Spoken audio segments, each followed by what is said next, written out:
Likkutei Sichos, Chelik Chavdalet, Volume 24, the third Sicha for Parsha Shoftim. This Sicha will explain the pasuk Ki ha'adam eitz hasada. Pasuk says that man is like the tree in the field. It will elaborate on the quality of the person, the Yid, that would compare it specifically to eitz hasada, to the trees, and a great lesson that we can derive for it in a practical sense. Just to familiarize ourselves with the psukim that pertain to this, the verses, so it's in chapter 20, verse 19 and 20, Perik Chaf, psukim Yutes and Chaf. It says over there that if you're going to lay siege on a city, you should not destroy its trees that can produce fruit, because the Torah says, because from it you shall eat, and therefore you shouldn't cut it down. And the pasuk concludes by saying, Ki ha'adam eitz hasada, for man is like the tree in the field, which just has many meaning, as we'll see in the Sicha. Just the Rebbe will focus in and what seems to be the literal understanding of these words. Then the next verse says, however, rak eitz asher tedas, tree that you know that does not produce any fruits, that tree you can destroy and you can cut it down. To familiarize ourselves with just several concepts which I think are well known. First of all, we know that the world is divided into 4 sugim and 4 kinds, or 4 elements, 4 levels, that is. Doimim, tzemeach, chayim, medaber, the inanimate, tzemeach, plant life, anything that grows, chay, that's the animal life, that anything that crawls, lives, moves, and of course medaber, which is the human being. Of course, we understand that the min hamedaber, the human being, is disproportionately greater than any of the other kinds in the world.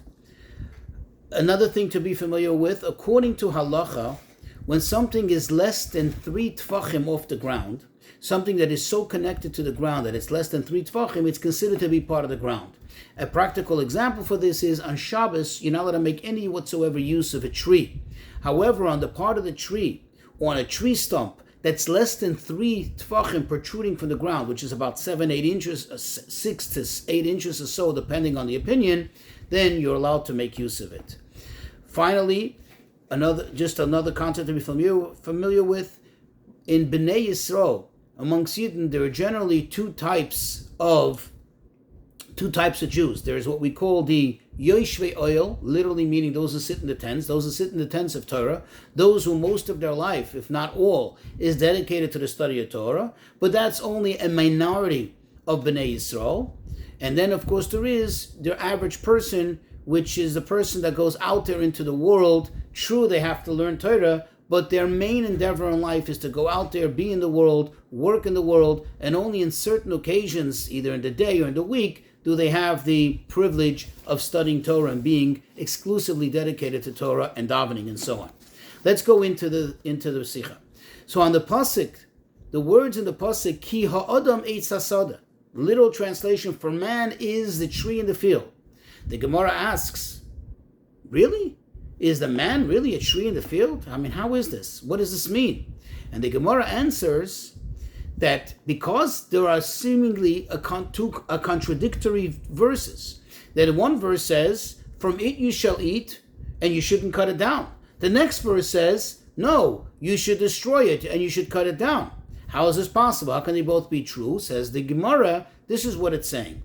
If im Talmud Chacham Hagenhu, if this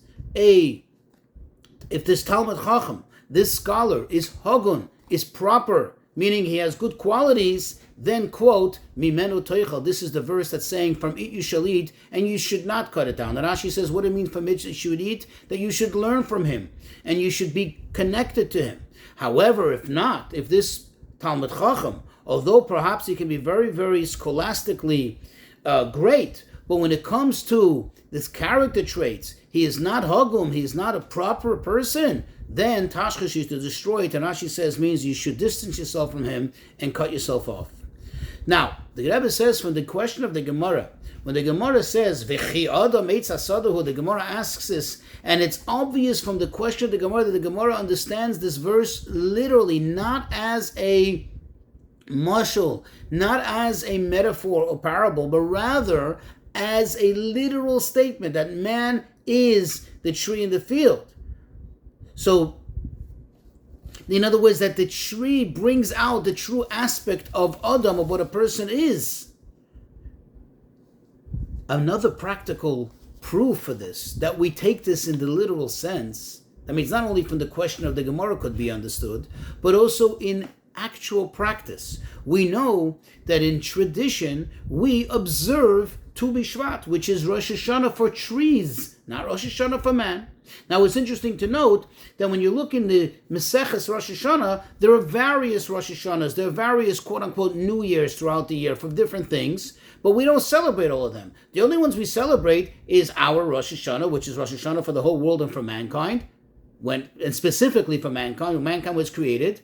And then we celebrate, at least we attribute some importance to it. We eat new fruits, we don't say Tachnun, the Rosh Hashanah for the tree. So that tells us that this is literal. So the Rebbe says, however, we need to understand. If this means literal, that man is like the tree in the field, how does this answer about the Talmud Chacham? Whether he is a proper person or not, whether he has proper character traits or not, how does that explain this? How does this answer how it's possible that man should be literally like a tree in the field? When it seems to be only one aspect of the thing. In other words, the idea of having proper midos, proper character traits, seems to be only one detail, one aspect of the person. How does this explain why the person in general, overall, is compared to the tree in the field? That's one question. Second question is, how really is it possible to compare a person to a tree? In other words, to describe the person with this great aspect, with this quality that he grows, that he's like a tzemeach, that he's like the plant life which grows. It seems to be that there are much greater aspects, much greater qualities in the person. For example, the fact that a person is also similar to a chai, to a living thing. A person moves, a person transgresses, a person does things, and he can accomplish things. So why are we limiting the person, so to speak, by comparing the Adam, the person, to tzemeach specifically, and this becomes the verse, and this becomes also the Gemara's point that a person is like a tzemeach.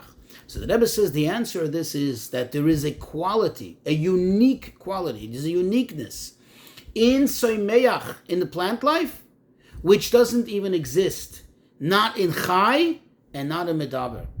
In other words, there's some special character trait, some special quality in tzemeach, what makes it, from this aspect at least, makes it greater even than chai and medaber. What is that? A tzemeach, anything that's a plant that grows from the ground, is always and constantly connected to its root, it's connected to its source of life. This and only this continues to give it life and continues to allow it to grow. In the moment that you sever this connection, the thing starts to die and it's dead. It's no longer alive.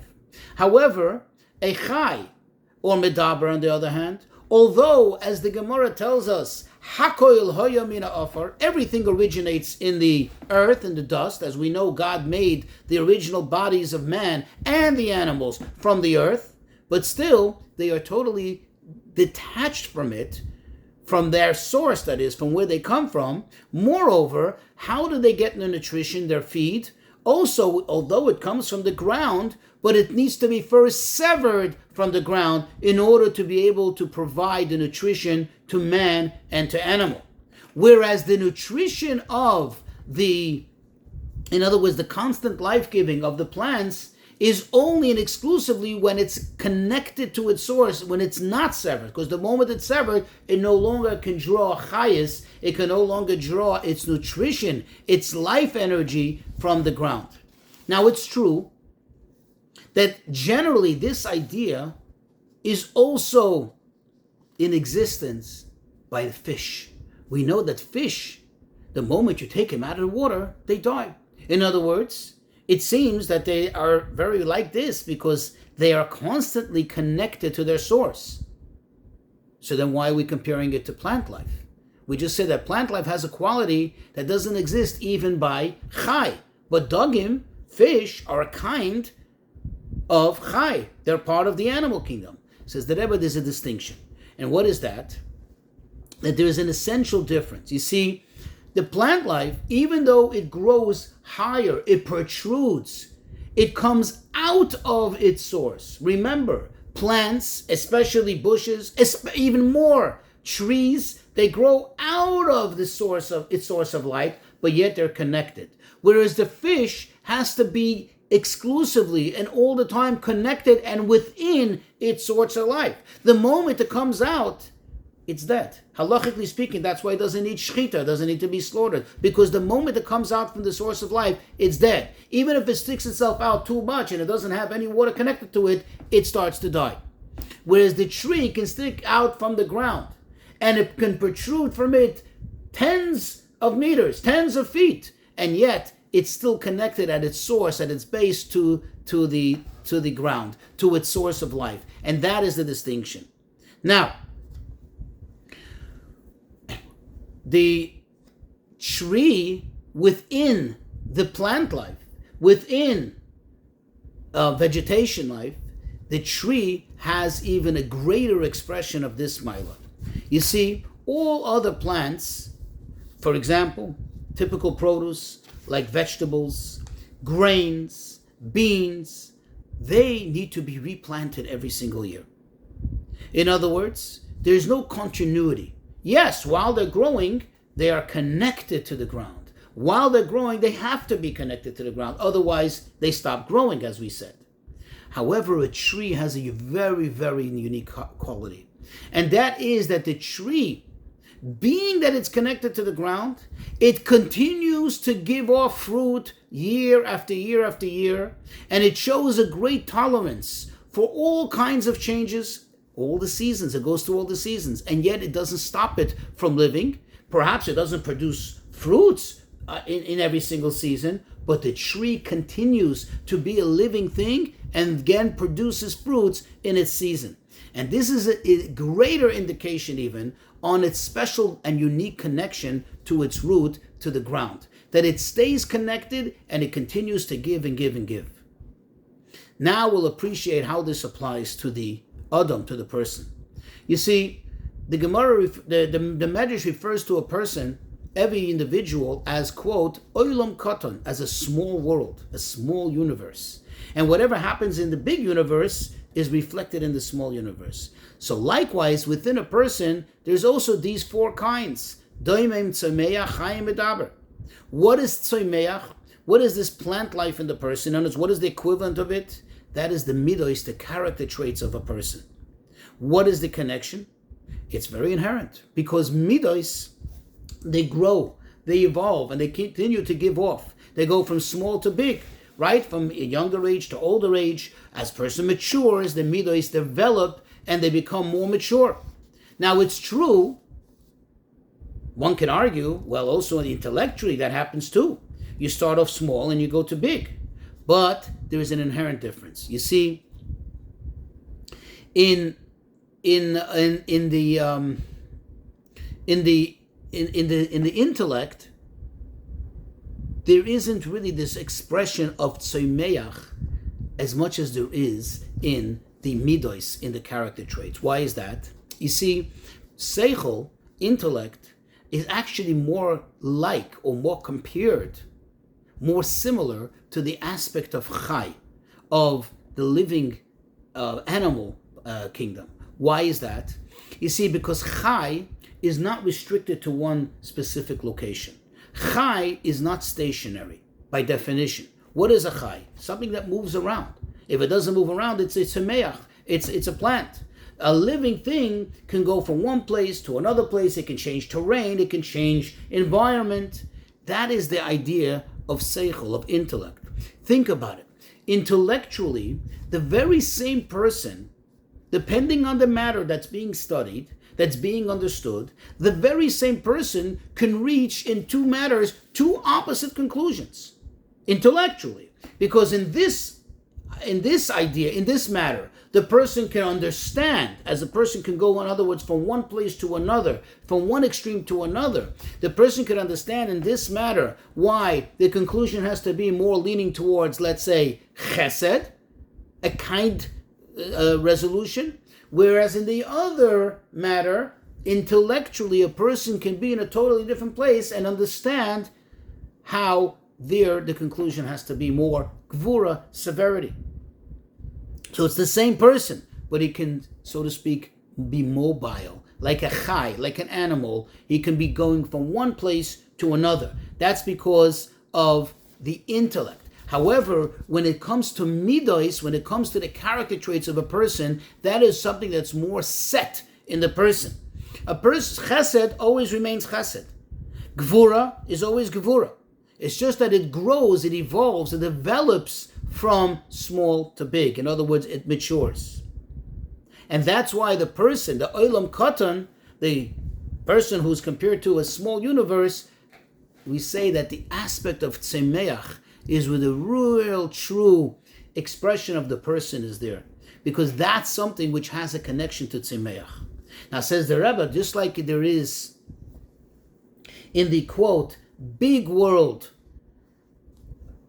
in the great universe, there is an advantage. There's a great quality in Sameach, as we discussed before, as we discussed above, that it's always connected to its root, to its source, and that makes it greater in this sense than even Chayim Medaber. Likewise, in the person, in the Olam Katan, in this small universe, the Tzemeach, aka the midos of the person, the character traits of the person have the milah that they're always connected to the root, which is the pnimius of the nefesh ha'adam. The inner soul of the person gets expressed through their character traits. And this is the reason why we see that when it comes to character traits, people have a much greater firmness and stubbornness when it comes to the character traits, to the expression of their midos. And it's that it becomes very, very difficult to change them, so to speak, to change their place, to change their location, to jump from one thing to another.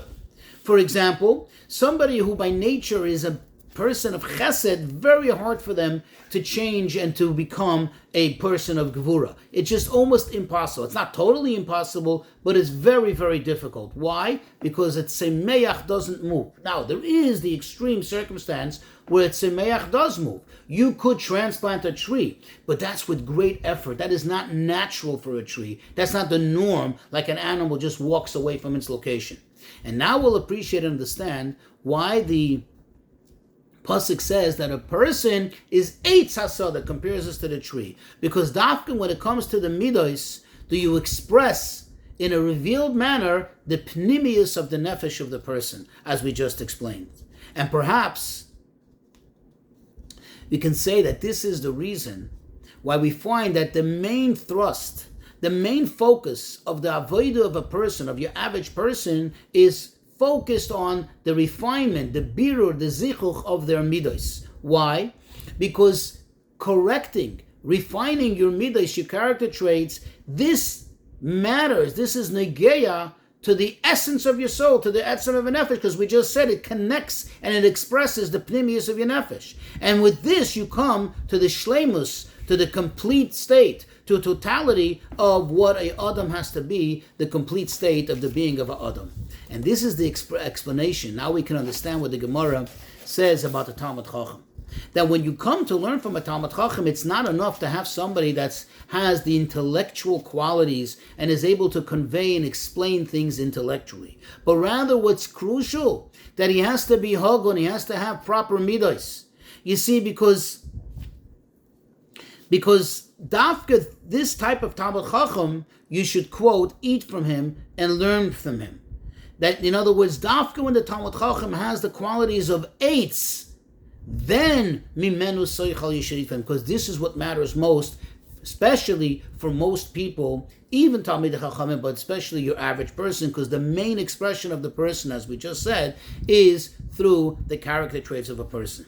This is the Rebbe, this idea that eitz represents the Adam, the small world, the each individual Adam, As the same as it is in each individual, it's also collectively by all Yidden as a collective, which is that we know that all Yidden descend from Avram, Yitzchak, and Yaakov, who they are representative of the general midos of Chesed, Gevura, Tiferes, which is Ava, Yira, and Rachamim. These are, what is the connection? As you see over here emphasized, not so much with the intellect of the Avos, which certainly they had it, as it's expressed, each one, their expression of intellect and connection to Hashem, but rather specifically to the Midos, to the Ava, Yira, and Rachamim. And that's what we inherit for them, every single Yid, all times, in all places. What is the reason for this? Why does this the aspect that we inherit from the Avos, and this is how we're connected to them constantly in all times and all places? You see, because the idea of inheritance is that there is an inner connection from the inner aspect of the soul of the Moirish, the person who's giving it, the person from whom it's coming, to the Yoirish, to the one who is inheriting it. And therefore here, if the connection of the inheritance is coming from the inner part of the soul, what did we say before? What really expresses the most inner part of the soul? Specifically, Dafka, the character traits of the person, the midos, and that's why there's always a constant connection to the midos in the sense of our connection to the Avos as a collective, all Yidden being connected to Avram, Yitzchak, and Yaakov. So the Rebbe concludes with a practical directive, a hira from all of this. As the makar, the root of the chayis, of the life energy of every single Jew, is obviously from the Torah, as we say every night. This is our life. This is from where we get our life energy. Most Yidden, however, are not in the group of Yidden who are Yoshvei Oyel, who are those who study Torah, and that's their only endeavor, day in, day night, or day and night, and day in, day out. Not at all. Most Yidden, however, quote, go out to the world. See the comparison, like a tree. They go out to the world. Their inyan is to go out there and to be mevara, to elevate the world. They're not in the oil HaTorah. They're not necessarily restricted just to learning Torah all day. And the idea of it, the lesson of it is that while you're out in the world, while a Yid goes out in that phase of life when you're working, you're supporting a family, you're generating an income, you're out there in the world, it should be noticeable, it should be distinguishable on the person, that this person is a person who's not only someone who once learned Torah and was once connected to Torah in the past, that's their source, that's their root, but rather it should be clear and obvious when you look at the person that this person is a person who is currently, in real time, connected to Torah right here, right now. And now on the other hand, those who are in the Yoshvei Oyel, those who are all the time in the study halls of Torah, they too need to understand that they have to be connected to their eitz aspect, to their plant aspect, to their midos. Why? Because if they don't work on refining the midos, when they do go out to the world, God forbid, they won't be ready for the challenge because they only have their connection intellectually. They have not tapped in to the pnimius of their nefesh, to their inner soul.